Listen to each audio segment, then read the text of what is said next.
હોળીનો તહેવાર નજીક આવી રહ્યો છે તો આજ ડિમ્પલ્સ ડિશિસમાં ઘરે જ બની રહી છે જુવારની ધાણી અને તેની સાથે સ્પેશિયલ મસાલા સાથે ચટપટો ચેવડો। તો ચલો રેસીપી બનાવીએ, તમને ખૂબ જ હેલ્પફુલ રહેશે। તો ચલો મારી સાથે। તો જેમના માટે જુવારની ધાણી તૈયાર કરવા પહેલાં તો પાણી ગરમ થવા ગેસ પર રાખેલું છે। લગભગ 2-3 ઉફાણ આવે ત્યાં સુધી આપણે આ પાણીને ઉકાળવાનું છે। તો એકાદ મિનિટ પછી આપણે ચેક કરવાનું કે પાણી ઉકળી ગયું છે કે નહીં। જો પાણી ઉકળી ગયું હોય તો આપણે જેમાંથી ધાણી બનાવી શકીએ ને તેવી જુવાર લેવાની। મેં અહીંયા 250 ગ્રામ જેટલી જુવાર લીધી છે અને હવે આ જુવારમાં આપણે 2-3 ઉફાર પાણીના આવે ને ત્યાં સુધી બાફવાની છે। એકદમ દાણો સોફ્ટ થાય ત્યાં સુધી નથી બાફવાની, બટ થોડી જુવારની ઉપર રહેલી ફોતરી નીકળવા લાગે અને કચરો સાફ થાય તે માટે આપણે ધાણીને 2 વાર પાણીમાં ઉકાળેલી છે। તો પાણી ઉકળી ગયું છે, 2 ઉફાણ આવી ગયા છે તો ગેસની ફ્લેમ બંધ કરી 10 મિનિટ આપણી જુવારને તેજ પાણીમાં રાખશું। 10 મિનિટ પછી આપણે જોવાનું છે કે આપણી જુવારની ફોતરી આરામથી નીકળી ગઈ છે કે નહીં। આ રીતે જુવારની ફોતરી નીકળી ગયા બાદ આપણે ધાણી બનાવીશું તો ધાણીનો કલર એકદમ વ્હાઇટ આવશે। બસ તે હેતુથી આપણે આ રીતે પલાળવાની પ્રોસેસ કરી છે। હવે પાણીમાંથી કાઢી નિતારી એક સરસ મજાના કોરા કપડામાં પાથરી અને એકદમ ડ્રાય કરીશું। પંખા નીચે અથવા તડકે તમે ગમે ત્યાં સૂકવીને ડ્રાય કરી શકો છો। જુવાર તેવી જ પસંદ કરવાની જેમાંથી ધાણી બની શકે। જેવી રીતે મકાઈની ધાણી બનાવીએ અને મકાઈની ધાણી બનાવવા માટેની સ્પેશિયલ મકાઈ માર્કેટમાં મળે ને તે જ રીતે જુવાર પણ આપણે ધાણી માટે સ્પેશિયલ માર્કેટમાં તમને મળી રહે। તો તે જ રીતે જુવારને પસંદ કરવી જેથી દાણે દાણો ફૂટી જાય, અધરવાઇઝ ધાણી બનશે નહીં અને દાણા છે તે ફૂટશે નહીં। તો ખાસ ચેક કરીને જુવાર પસંદ કરવી।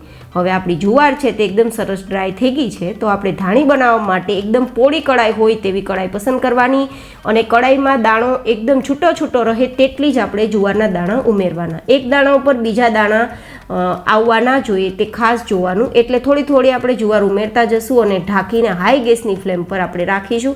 તો હાઈ ગેસની ફ્લેમ પર હાઈ ગરમ કડાઈમાં આપણે જુવારને થોડી થોડી વાર આ રીતે ચલાવશું ને તો ધાણી એકદમ ફૂટી જશે। તમે અહીંયા કુકરનો ઉપયોગ પણ કરી શકો છો। તો થોડી થોડી આ રીતે ધાણી આપણી ફૂટવા લાગી છે। આ જ પ્રોસેસ તમે માઇક્રોવેવમાં પણ કરી શકો છો।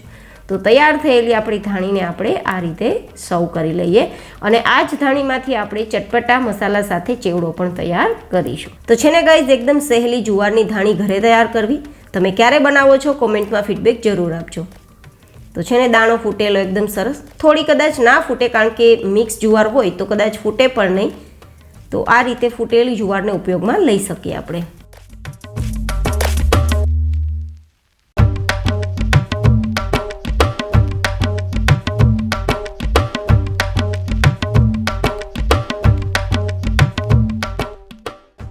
હવે આપણે બનાવીશું સ્પેશિયલ ચટપટા મસાલા સાથે ચેવડો।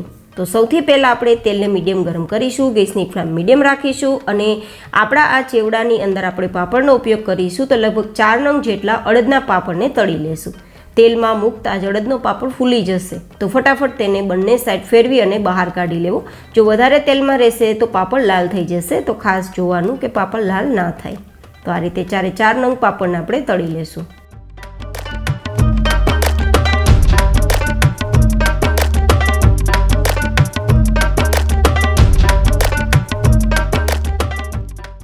પાપડ તળાઈ ગયા બાદ મેં અહીંયા લગભગ 2 કપ જેટલા કાચા મગફળીના દાણા લીધા છે ચેવડામાં ઉમેરવા માટે, તો તેને પણ તળી લેશું। હવે આપણે ગેસની ફ્લેમ ધીમી રાખી દઈશું જેથી આપણો માંડવીનો દાણો છે તે અંદર સુધી સરસ મજાનો તળાઈ જાય અને દાણાની સુગંધ અને સ્વાદ સરસ આવે। તો થોડા લાઇટ ગોલ્ડન કલર પર આવે ને ત્યાં સુધી ધીમા ગેસની ફ્લેમ પર આપણે તળી લેશું। જો આટલા સરસ ઉપરની ફોતરી પણ થોડી નીકળવા લાગી છે, દાણો ફાટવા લાગ્યો છે અને કલર પણ લાઇટ ગોલ્ડન કલર પર આવી ગયો છે તો બહાર કાઢી લેશું। હવે તે જ રીતે કડી પત્તાને પણ આપણે તેલમાં તળી લેશું જેથી ક્રિસ્પી થઈ જાય। કડી પત્તા ઉમેરો ઓપ્શનલ છે, બટ ચેવડામાં સરસ સ્વાદ માટે અને સુગંધ માટે કડી પત્તા જરૂર ઉમેરજો।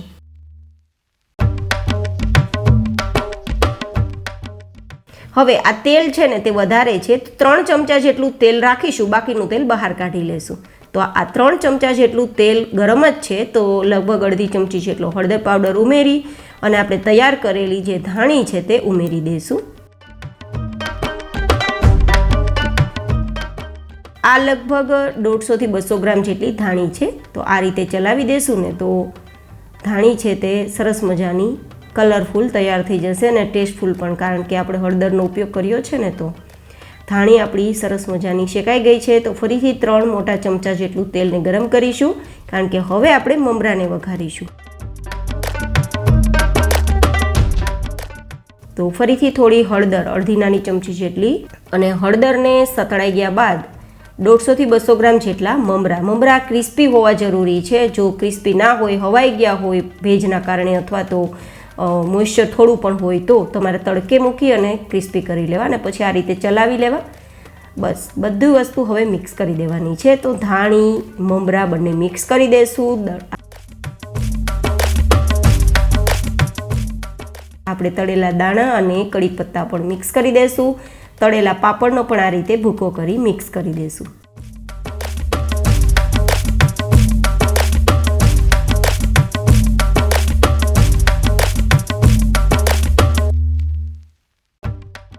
અને હવે મેં અહીંયા લગભગ 1 કપ જેટલા તીખા ગાંઠિયા લીધા છે. ઘરમાં હોય તો ઉમેરજો, નહીં તો ઓપ્શનલ છે.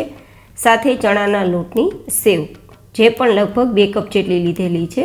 ઉમેરવી હોય તો ઉમેરી શકો, અધરવાઇઝ સ્કીપ કરી શકો. આ બધી જ વસ્તુ બરાબર મિક્સ કરી દઈશું. અને હવે બનાવીશું સ્પેશિયલ ચટપટો મસાલો, જેનાથી આપણા ચેવડાનો સ્વાદ 2 ગણો વધી જશે.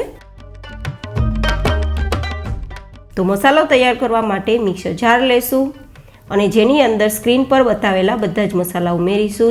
જેમ કે 1 નાની ચમચી જેટલું નમક ઉમેરીશું, 1 નાની ચમચી જેટલું સંચર પાવડર, કે જેને કાળું નમક કહીએ, તે ઉમેરીશું. 1 નાની ચમચી જેટલો ગરમ મસાલો, 1 નાની ચમચી જેટલો આમચૂર પાવડર, 1 નાની ચમચી જેટલા કાળા તીખા, 1 નાની ચમચી જેટલી શુગર, ખટાશ મીઠાશ મેન્ટેન માટે, 2 નાની ચમચી જેટલું કાશ્મીરી લાલ મરચું પાવડર, ચટપટા કલર માટે અને ટેસ્ટ માટે, અડધી નાની ચમચી જેટલો હળદર પાવડર, 1 નાની ચમચી જેટલું ધાણા જીરું પાવડર અને 1/4 ટીસ્પૂન જેટલી હિંગ ઉમેરી બંધ કરી ગ્રાઇન્ડ કરી એક સરસ મજાનો મસાલો તૈયાર કરીશું. અને આ મસાલાને ચેવડાની અંદર ઉમેરી દેશું અને મિક્સ કરીશું. તો આ ચેવડો એકદમ ચટપટો લાગશે, કોઈ પણ વ્યક્તિને પસંદ પણ આવશે અને ખાવામાં મજા પણ આવશે. તો તૈયાર થયેલા આ ચેવડાને તમે એરટાઇટ બોક્સમાં ભરી 1 મહિના કરતાં વધારે સમય સુધી ખાઈ શકો છો, બિલકુલ ખરાબ નહીં થાય. તો કેવી લાગી તમને ઘરે જ ધાણી બનાવી અને ધાણીમાંથી ચટપટા મસાલા સાથે ચેવડો બનાવવાની રેસીપી? કોમેન્ટમાં જરૂર ફીડબેક શેર કરજો. અને મારા દરેક વાલા વ્યુઅર્સને હોળીની ખૂબ સારી શુભકામના.